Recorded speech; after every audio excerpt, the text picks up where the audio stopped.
Hi. For this week's assignment, I decided to choose Visible Learning Related to Achievement by John Hattie. Why I chose this book? It's because it talks about visible learning in the classroom related to teaching and learning. Now, who is John Hattie? He's a professor in education and a researcher. His research interest includes performance indicators, model of measurements, and evaluation of teaching and learning. And the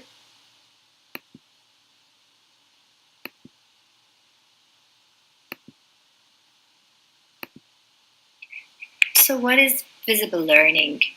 It is when learning is the explicit goal, when it is appropriately challenging, when the teacher and the students both seek to ascertain whether and to what degree the challenging goal is attained, when there is deliberate practice aimed at attaining mastery of the goal, when there is feedback given, and when there are active, passionate, and engaging people such as teachers, students, peers, and so on, participating in the act of learning.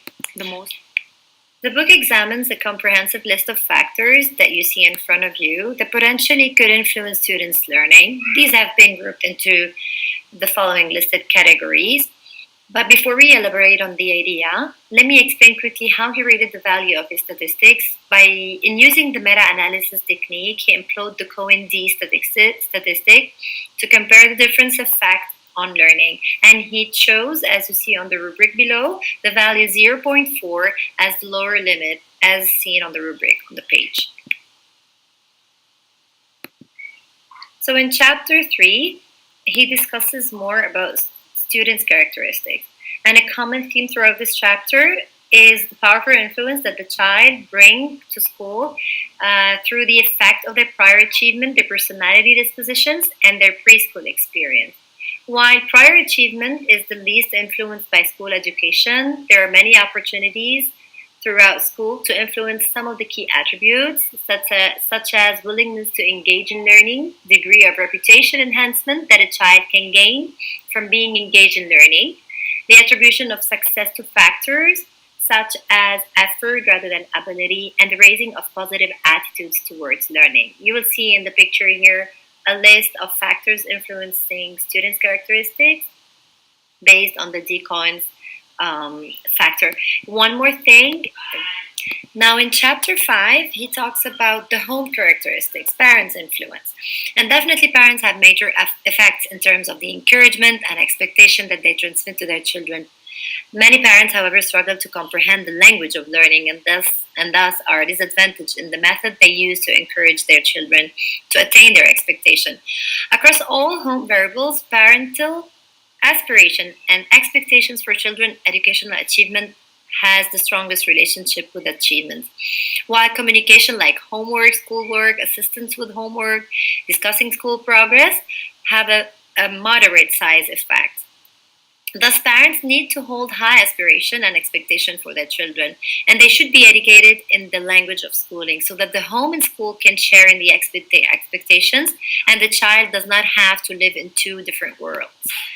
In chapter 6, it's the contribution from the school. The most powerful effects of the school relates to features within the schools, such as the climate of the classroom, peer influences, and the lack of disruptive students in the classroom.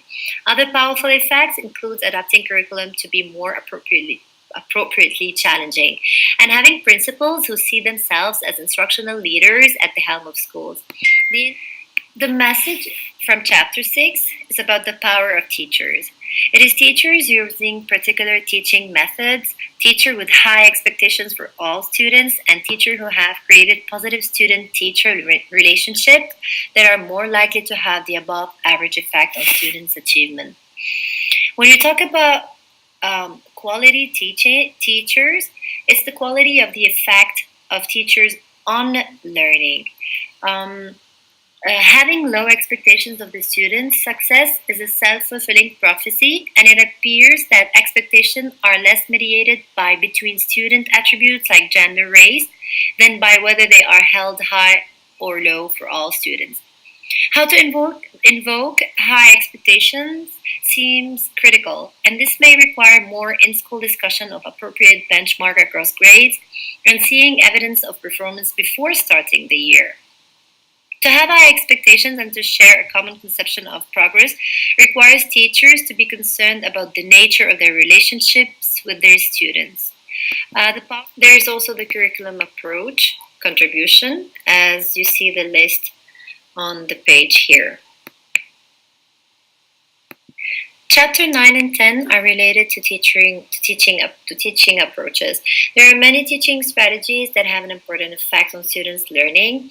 Such strategies include explanation, elaboration, plans to direct task performance, sequencing, drill, repetition, providing strategies, cues, providing feedback, domain-specific processing, and clear instructional goals. These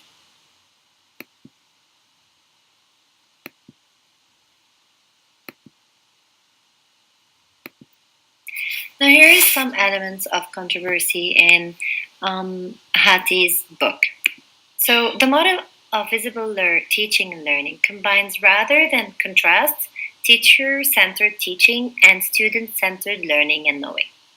Too often, those methods are expressed as direct teaching versus constructivist teaching.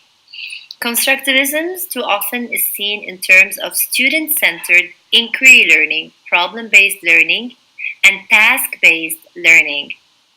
So, the role of the constructivist teacher is claimed to be more a facilitator to provide more opportunities for individual students to acquire knowledge and construct meaning through their own activity and through discussion, reflection, and the sharing of ideas with other learners with minimal corrective intervention. Um, these kinds of statements are almost directly opposite to the successful recipe for teaching and learning stated in Visible Learning in John Hattie's book. The major point here is that constructivism is not a theory of teaching, but a theory of knowing and knowledge. And it is important to understand the role of building construction of understanding. He uses the popular three word to make sense of much of what we strive for in school today. He called them the physical word, the subjective or mental word, and the word of ideas.